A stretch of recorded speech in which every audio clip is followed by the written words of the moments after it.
বিক্রি করে খাইতাম, কিন্তু এখন আমি অসুস্থ ২ মাস থেকে আমার কিছুই নাই। আমি চলতে আর পারি না। আপনার কে দয়া হইলে যেন আমাকে সাহায্য করেন।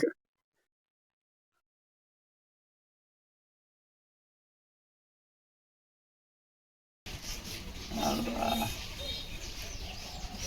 আল্লাহ সবেরই মালিক আল্লাহ।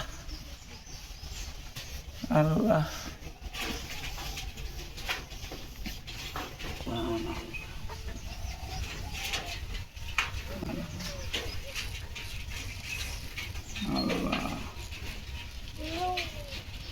আমার স্বামী মনে করে হাঁড়ি বেচে বেড়াইতো, আমি খাইতো না, আমি কাহারি কাছে মনে করে হাত পাততে যাইনি।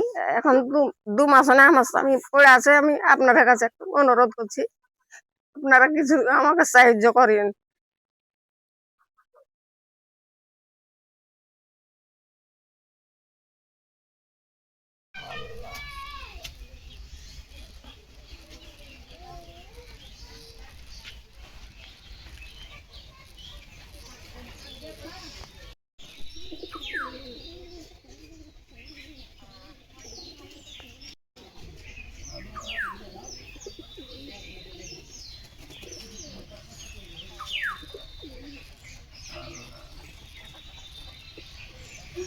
প্রায় ৮০ বছর বয়সী আমাদের এই কাসিম চাচা ২ মাস আগ পর্যন্ত মনে করেন যে মানুষের কাছে কোনোদিন হাত টাত পাতেনি। তিনি অনেক কষ্ট করে হাঁড়ি পাতিল বিক্রি করে, মানে মাটির হাঁড়ি বিক্রি করে তার জীবন চালিয়েছেন, তার জীবিকা নির্বাহ করেছেন।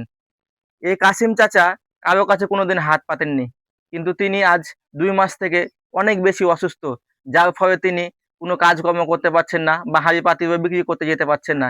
তিনি মাটির হাঁড়ি বিক্রি করে, হাঁড়ি পাতিল বিক্রি করে তার জীবিকা নির্বাহ করতেন। এই কাসিম চাচা একটু ভালো খাওয়া তো দূরে থাক, ওষুধ কেনার টাকাটা পর্যন্ত নাই। তো আপনাদের সবার প্রতি আমার একটা অনুরোধ থাকবে, এই কাসিম চাচার পাশে আমরা একটু দাঁড়াই।